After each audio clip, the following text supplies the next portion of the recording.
Nakasalalay sa kamay ng mga Bangsamoro ang pagpapanatili sa ganap na pag-unlad ng Bangsamoro Autonomous Region.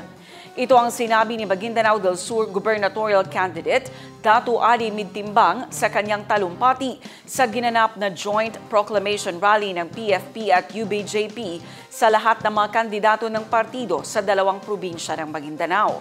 Ayon kay Midtimbang, makakamit lamang at mapapanatili ang ganap na pag-unlad. Una ay sa pagpilian niya ng tamang lider na karapat-dapat mailuklok sa pwesto. Narito ang pahayag ni Maguindanao del Sur gubernatorial candidate Datu Ali Midtimbang.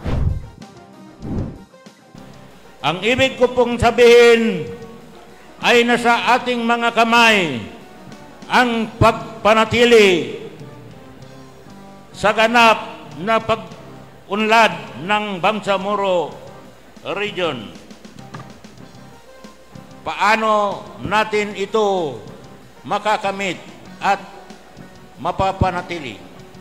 Umpisahan po natin sa pagpili sa mga taong karapat-dapat na may luklok sa lalawigan ng Maguindanao del Sur at Maguindanao del Norte sa pamamagitan ng pagboto sa lahat ng kandidato ng UBJP, PFP para sa maayos at siguradong pagpatupad ng mga programa ng BARM government at national government.